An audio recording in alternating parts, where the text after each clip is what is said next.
स्वागत, मैं हूं सुजाता कुकरेती और आप देख रहे हैं माइक ऑन है, वो मंच जहां हर बड़ी खबर पर माइक ऑन होता है। वो खबर जो आप देखना चाहते हैं, राहुल गांधी वर्सेस चुनाव आयोग की लड़ाई में अब 272 दिग्गजों की एंट्री हो गई है। जी, जो राहुल गांधी के वोट चोरी जैसे आरोपों के खिलाफ चुनाव आयोग के समर्थन में उतर आए। अब एक लेटर लिखा है, एक लेटर पर इन लोगों ने हस्ताक्षर किए हैं। इसमें 16 पूर्व जज हैं, 123 रिटायर्ड अधिकारी हैं, 14 पूर्व राजदूत हैं और 133 पूर्व सैन्य अधिकारी इसमें शामिल हैं। इस लेटर में इन अधिकारियों ने, इन दिग्गजों ने क्या कहा है, जरा वो भी समझ लीजिए। अब इलेक्शन कमीशन के समर्थन में 272 हस्तियों का खुला पत्र जारी। राहुल गांधी और कांग्रेस पर इसमें आरोप लगाए गए। राहुल पर इलेक्शन कमीशन की छवि बिगाड़ने का आरोप लगाया गया। इसमें लिखा गया है कि जहरीली राजनीतिक बयानबाजी एक चुनौती बन गई। इलेक्शन कमीशन के खिलाफ प्रूफ का दावा तो करते हैं लेकिन शिकायत नहीं करते हैं। राहुल के आरोप सिर्फ राजनीतिक रणनीति है, इनमें कोई सच्चाई नहीं है। पत्र में राहुल गांधी के जो हालिया बयान हैं उनका भी जिक्र किया गया है। इस पत्र में लिखा गया है कि बयानों से ईसी अधिकारियों को धमकाने की कोशिश हो रही है। इलेक्शन कमीशन को बीजेपी की बी टीम बताना यह सिर्फ राजनीतिक हताशा है और कुछ नहीं है। यह भी कहा गया कि वोट चोरी के आरोपों पर इस पत्र में लिखा गया है कि चुनाव में जीत मिले तो इलेक्शन कमीशन की आलोचना गायब हो जाती है, तब कोई जिक्र नहीं होता है। लेकिन चुनाव में अगर हार मिले तो उसके बाद इलेक्शन कमीशन को विलन बना दिया जाता है। यह बहुत गलत है। मतलब राहुल गांधी अपने वोट चोरी वाले आरोपों पर बुरी तरह से घिर गए हैं। आज इस खबर पर सारे माइक ऑन करने वाली हूं। अब यह देख लीजिए, घिर गए राहुल गांधी और कांग्रेस पार्टी, तो घिर तो घुसपैठिए भी गए हैं बंगाल में। बंगाल में एसआईआर के बाद बांग्लादेश बॉर्डर की तरफ भाग रहे हैं घुसपैठिए। जो तस्वीर आप देख रहे हैं इसमें आप देखिए, बॉर्डर पर लंबी लंबी लाइनें लग गई हैं बांग्लादेशियों की। घुसपैठियों को डर है कि एसआईआर होने से उन पर एक्शन होगा। और कैसे? अब सोचिए, अगर एसआईआर होगा तो इन्हें डर लग रहा है, इन्हें लग रहा है कि इन पर एक्शन हो जाएगा। तो क्या एसआईआर की प्रक्रिया सही नहीं है? आज इस पर माइक ऑन कर रही हूं और इसी मुद्दे पर सियासी शोर कैसे सुनाई दे रहा है वो भी पहले सुन लीजिए, उसके बाद सारे के सारे माइक ऑन। गंगा जी यहां बिहार से बहते हुए ही बंगाल तक पहुंचती है। बिहार ने बंगाल में भाजपा की विजय का रास्ता भी बना दिया है। मैं बंगाल के भाइयों बहनों को भी आश्वस्त करता हूं, अब भाजपा आपके साथ मिलकर पश्चिम बंगाल से भी जंगल राज को उखाड़ फेंकेगी। इधर प्रधानमंत्री ने बंगाल विजय का टारगेट सेट किया, उधर बीजेपी ग्राउंड लेवल पर उतर गई। लेकिन ममता बनर्जी कह रही है कि बिहार में एनडीए की बम्पर जीत के पीछे एसआईआर है और बीजेपी पश्चिम बंगाल में भी जीत के लिए इसी एसआईआर के भरोसे है। इलेक्शन कमीशन को चेयर को रेस्पेक्ट करते हैं, लेकिन जैसे बिहार में 40 लाखों का ज्यादा आदमी को नाम निकाल दिया और बंगाल में भी करने वाला है। अगर करेगा तो घेराव कर्मसूची करेंगे, पूरा घेराव होगा, पूरा आंदोलन होगा। हम नाम काटने नहीं देंगे, हम नाम डालने नहीं देंगे। चुनाव आयोग एसआईआर की प्रक्रिया वैसे तो देश के 12 राज्यों में चला रहा है, लेकिन जितनी हलचल पश्चिम बंगाल में है उतनी कहीं नहीं। ये बात सही है, बिहार की जीत हमारी है। अब बंगाल वाली दीदी, अब बंगाल की बारी है। बंगाल की बारी इसलिए है, बंगाल को बांग्लादेश बनाने की साजिश ममता बनर्जी का है वोट के लिए, और वहां रेड कारपेट बिछा के रखी है बांग्लादेशी और रोहिंग्या के लिए।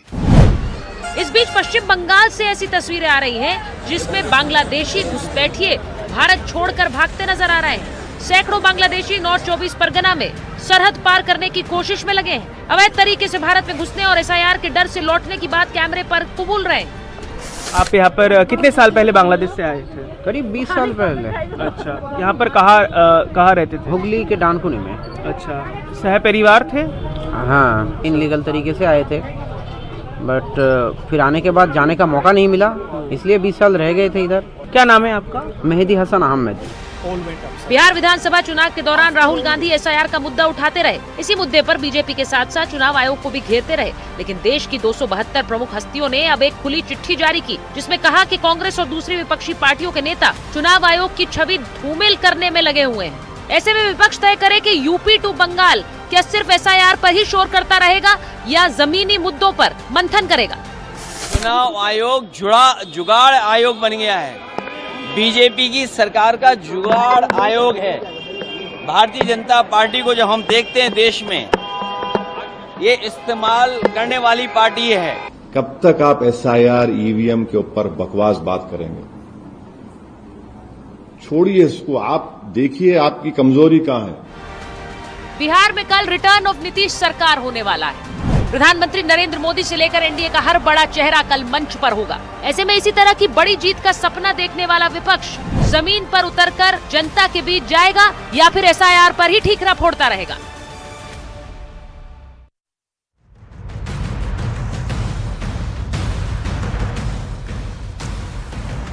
और मेरे साथ जो मेहमान जुड़ रहे हैं, जिनका माइक ऑन कर रही हूं, बीजेपी के राष्ट्रीय प्रवक्ता सिद्धार्थ यादव जी हमारे साथ जुड़ गए। हमारे साथ कांग्रेस के राष्ट्रीय प्रवक्ता चरण सिंह सापरा जी जुड़ गए। हमारे साथ अमीक जमई साहब हैं, राष्ट्रीय प्रवक्ता है समाजवादी पार्टी के। हमारे साथ तौसीफ रहमान हैं, प्रवक्ता हैं टीएमसी के। और डीजीपी विक्रम सिंह, पूर्व डीजीपी यूपी, हमारे साथ जुड़ रहे हैं। बहुत बहुत स्वागत आप सभी का। मैं सबसे पहले शुरुआत इसी बात से कर रही हूं, डीजीपी विक्रम सिंह, अगर मैं आपके साथ शुरुआत कर लूं, ये जो चिट्ठी लिखी गई है, जिसके अंदर ये कहा गया है 272 ऐसे प्रबुद्धजन हैं जिनमें आप भी शामिल हैं, उस चिट्ठी को लिखा गया और कहा गया है वोट चोरी का ये मुद्दा क्यों बनाया जा रहा है, सिर्फ आरोप लगाएंगे, सबूत नहीं देंगे, ऐसा नहीं चलेगा। क्यों लिखी गई है ये चिट्ठी सर? सुचरिता जी नमस्कार, सभी विद्वान पैनलिस्ट को मेरा नमस्कार। आपने बड़ा महत्वपूर्ण प्रश्न उठाया है। मैं किसी राजनीतिक दल से मेरा कोई संबंध नहीं, मैं राजनीतिक व्यक्ति नहीं हूं। राजनीति को प्रणाम करता हूं और बहुत सीखने को मिलता है, इसीलिए मैं आपके शो पे आने के लिए मैं बहुत ललायित रहता हूं कि बहुत सीख के जाता हूं। और सम्पचुअस टेकअवे से सवाल ये उठता है एसआईआर और ये इसकी प्रक्रिया के अंतर्गत जो वोटर नहीं अधिकृत है उसके बारे में अगर कार्रवाई की जा रही है तो उसमें आपत्ति क्या हो सकती है? तो वही कि अगर हमारे घर में घुसपैठिया है, हम उसके बारे में कार्रवाई ना करें। स्पेशल इंटेंसिव रिवीजन अगर हो रहा है, हमें आपत्ति क्या है? अगर हम इस तरीके के घुसपैठियों को साथ दे रहे हैं, हम लाभान्वित हो रहे हैं, तो हमें जरूर इसका विरोध करना चाहिए, क्योंकि हमने घर में चोरों को बसा रखा है। और एक हमारे विद्वान, आज की बात नहीं कर रहा हूं, किसी ने कहा था ये हमारी अमानत है। अगर ये आपकी अमानत है तो हमें सोचना पड़ेगा आपके बारे में, आप किसकी तरफ हैं? आप भारत की तरफ हैं या किसी और की तरफ हैं? दूसरी चीज, इलेक्शन कमीशन जो है संवैधानिक व्यवस्था है। आपने फौज के ऊपर लगाया कि जातीयता का आरोप लगाया आपने कि वहां भी जातीयता है, और आपसे जब इलेक्शन कमीशन ने कहा कि शपथ पत्र देकर के आरोपों को आप स्पेसिफिक्स कीजिए, वो किया नहीं गया। इसी तरीके से बिहार का इलेक्शन हो गया, क्या एक भी केस फ्रॉड का आया? हर बूथ के ऊपर कर्मचारी रहते हैं, आपके एजेंट्स रहते हैं, पोलिंग एजेंट्स रहते हैं, क्या किसी ने कोई शिकायत की? इम्पर्सोनेशन की शिकायत और फील्ड वर्क के नाम पे 0/0 और आरोप सुन लीजिए। और एक आरोप जिसको मैं समझता हूं, जिससे ज्यादा कोई अनर्गल आरोप हो नहीं सकता, कि आप अगर अवकाश प्राप्त कर लेंगे, रिटायर हो जाएंगे, हम आपका पीछा नहीं छोड़ेंगे। ये शोभा देता है? आप हैं क्या? आप लीडर ऑफ अपोजिशन, बहुत बड़ा ओहदा परमात्मा ने आपको दिया है। इस तरीके की बातें करना आपको शोभा? वो मेरे बारे में कह दे कि साहब आप पुलिस में रहे हैं, शायद आप इतनी असह्यत बात कर रहे हैं, आपको भी नहीं करना चाहिए, क्योंकि मैं करता हूं, मेरे मिजाज में। लेकिन लीडर ऑफ अपोजिशन जिसको कहते हैं कि अमर्यादित और संसदीय भाषा का प्रयोग करना चाहिए। और आप ये कह देना कि आप ईसी के अधिकारियों का पीछा नहीं छोड़ेंगे, आप कह क्या रहे हैं? आप आज भी अगर चाहे तो कार्रवाई कर सकते हैं, भगवान ने वो शक्ति दी है, लेकिन वो न करके आप धमकी धपाटे की बातें कर रहे हैं। जनता जी, मुझे घोर आपत्ति है इस भाषा और इस शैली से। आपको घोर आपत्ति है तो सापरा जी यहाँ बैठे हुए हैं, मैं उन्हीं से पूछ लेती हूँ। सापरा जी, बार बार आरोप, जिन लोगों ने चिट्ठी लिखी है उनमें डीजीपी सर भी शामिल है। अब वो चिट्ठी में सीधे कह रहे हैं कि सिर्फ राजनीतिक रणनीति है ये आरोप लगाना, इसमें कोई सच्चाई नहीं, आप धमकी क्यों देते हैं इन्हें? देखिए, आदरणीय पूर्व डीजीपी साहब का मैं बहुत सम्मान करता हूं और उन्होंने जो चिंता घुसपैठियों की जताई है, मैं बताना चाहूंगा कि कांग्रेस पार्टी नहीं चाहती कि घुसपैठिया इस देश में रहे और कांग्रेस पार्टी हमेशा ये कहती आई है कि आप अगर सत्ता आपकी है, 11 वर्षों से नरेंद्र मोदी की सरकार है, घुसपैठिए निकालने हैं तो निकाल दीजिए ना। 11 वर्षों में मैं पूर्व डीजीपी साहब को बताना चाहूंगा कि कितने घुसपैठिए इन्होंने निकाले पता है? 2805 घुसपैठिए मात्र इन्होंने निकाले हैं। असम के अंदर आपको भी पता है, असम के अंदर इन्होंने एनआरसी का बहुत बोलबाला किया था 2019 के अंदर और कहा था कि करोड़ों बांग्लादेशी और रोहिंग्या यहां पर असम में है। निकले कितने? 19 लाख मात्र ऐसे लोग निकले जो एनआरसी का टेस्ट पास नहीं कर पाए और उस 19 लाख में से भी एक को भी बाहर इसलिए नहीं भेजा कि उसमें अधिकतर हिंदू है। तो ये तो इनकी नीति और नियत है इस सरकार की। ये मात्र एक नैरेटिव बनाना चाहते हैं घुसपैठियों का। उस नैरेटिव के क्या फर्क चलते पड़ता है ये घुसपैठिया हिंदू है पोलराइजेशन। या मुसलमान? घुसपैठिया है तो उसे तो बाहर करना पड़ेगा या नहीं करना तो है? मैं वही कहता भाई, ये तो सरकार से पूछिए ना। 19 लाख इनके रोल पर है जो एनआरसी का टेस्ट पास नहीं हुए। तो फिर असम की सरकार ने या केंद्र की सरकार ने, डबल इंजन की सरकार है ना, तो आपने क्यों नहीं निकाले 19 लाख लोग अभी तक?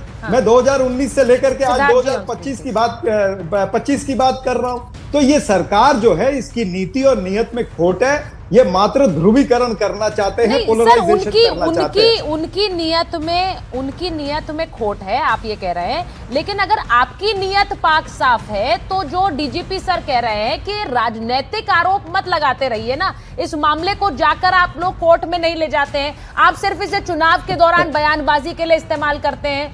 वहां जो अभी आपने ओवैसी साहब को सुना कि नहीं सुना? ओवैसी साहब क्या कह रहे हैं? सिद्धार्थ जी को लीजिए सुचेरिता जी। उन्होंने आरोप सुनिए। ओवैसी साहब कह रहे हैं कि ये वोट चोरी वाला बकवास बात मत करिए, अपनी कमजोरी को ग्राउंड पर समझिए।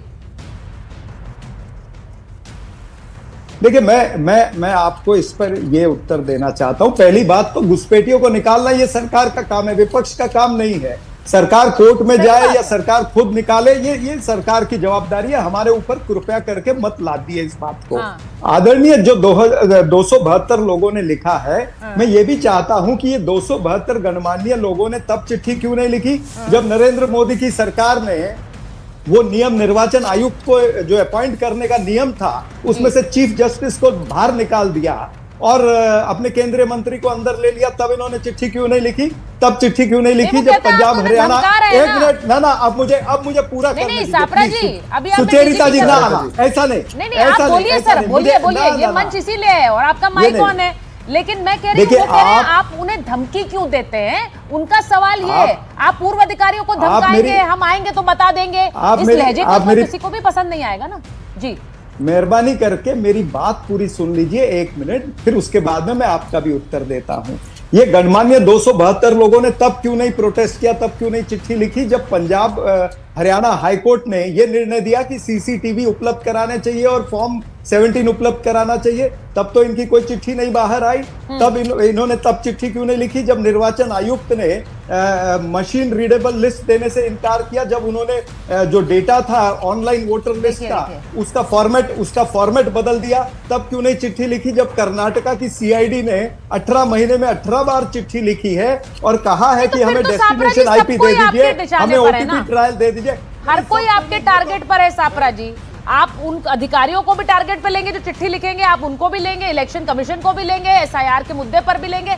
सिद्धार्थ यादव जी, तौसीफ साहब भी स्क्रीन पर हैं इस वक्त। सिद्धार्थ यादव जी, पहले तो कल सरकार शपथ ग्रहण की कुछ तस्वीरें मंच की आने लगी हैं, कल की तैयारियों में आप लोग व्यस्त हैं, कल की बधाई पहले से ले लीजिए। लेकिन वहां तो सरकार बन रही है, प्रधानमंत्री जी ने कहा था गंगा बहती है बिहार से बंगाल जाएगी।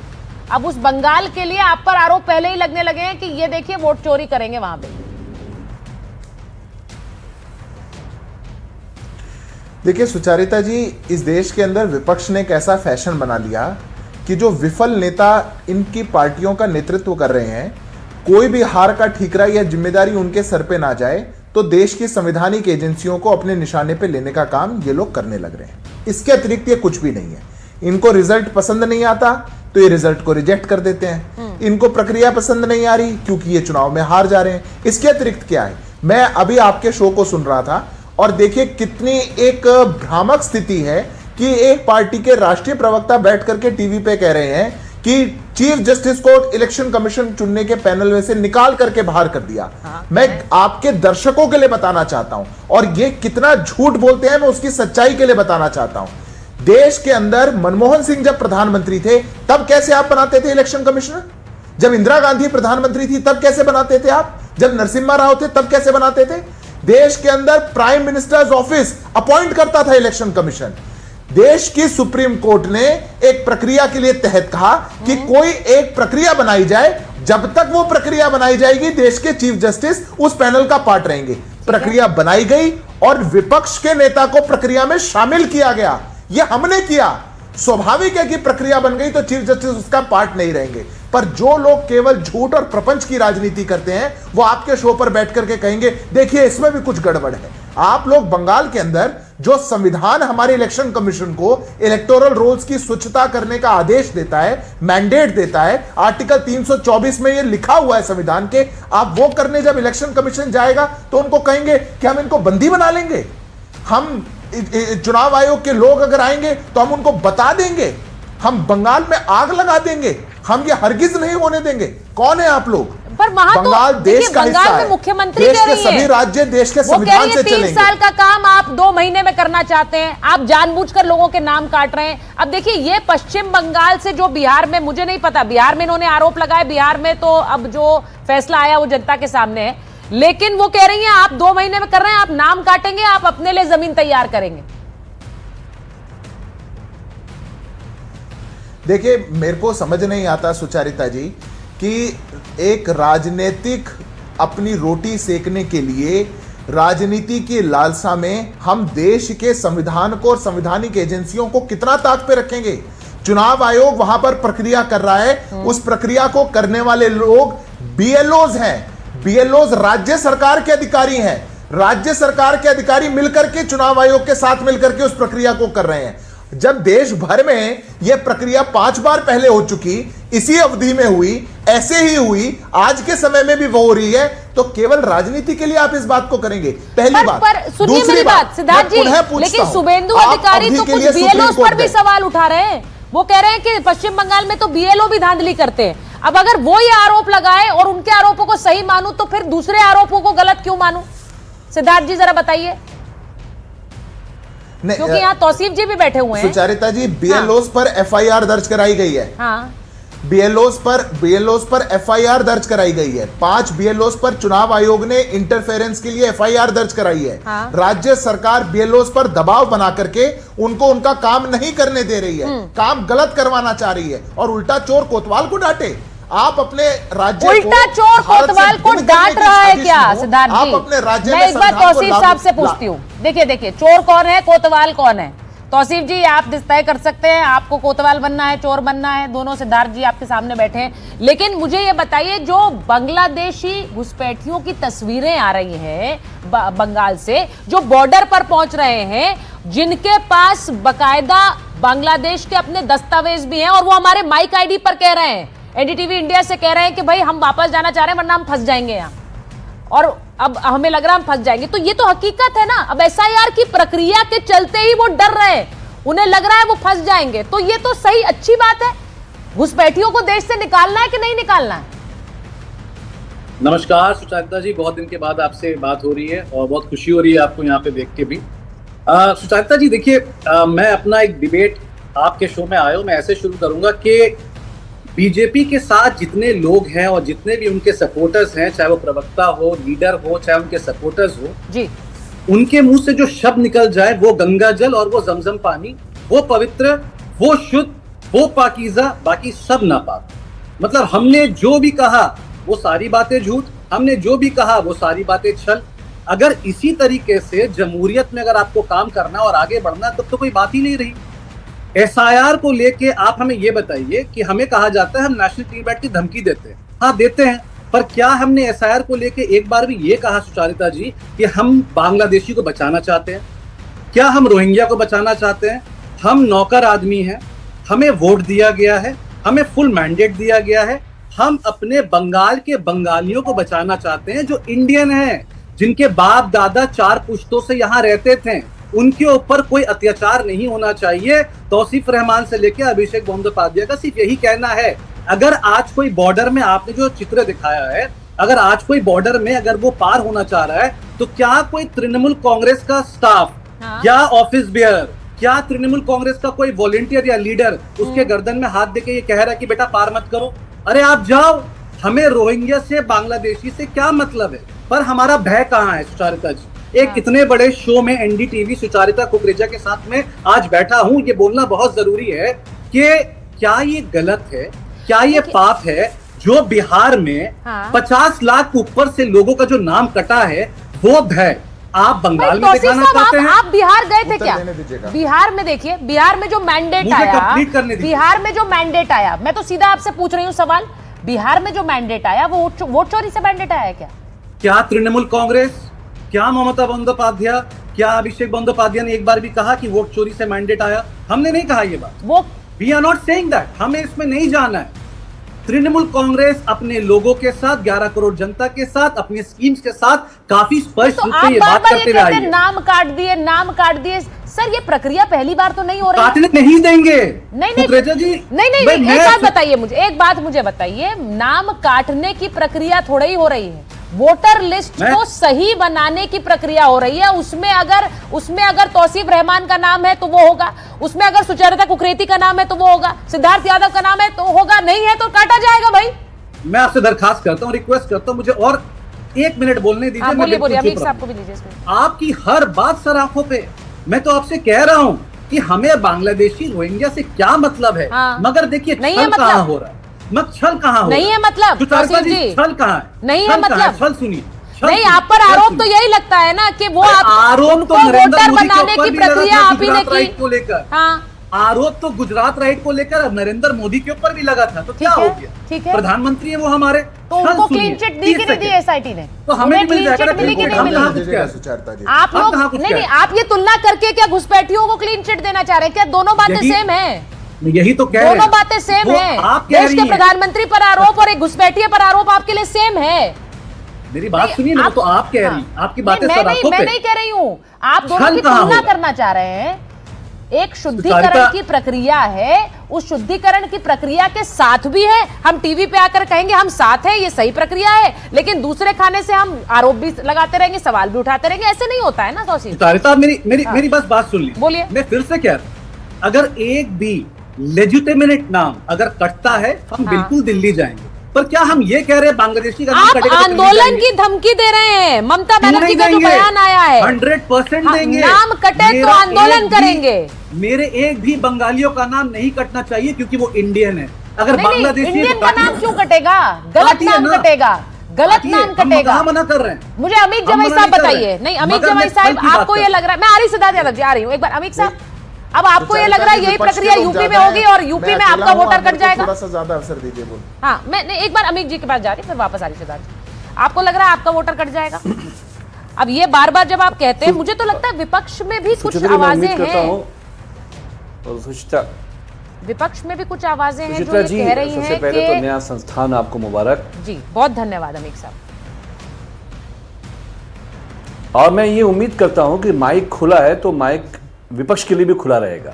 सर सबके लिए खुला हमारे है। पूर्व डीजीपी विक्रम जी यहाँ बैठे हैं, बहुत जिम्मेदार ऑफिसर रहे हैं और हम सब बड़ा उनका सम्मान करते हैं। देखिए, इलेक्शन कमीशन का जो मैंडेट है, एसआईआर कोई नई चीज़ तो है नहीं, इंटेंसिव रिवीजन हमेशा पिछली सरकारों में भी होते रहे। हमारा मकसद ये है कि कोई भी वोट छूटना नहीं चाहिए, चाहे वो आम हो, गरीब गुरबा, मजदूर हो, जो बाहर काम करते हैं, ये हमारा मकसद होना चाहिए।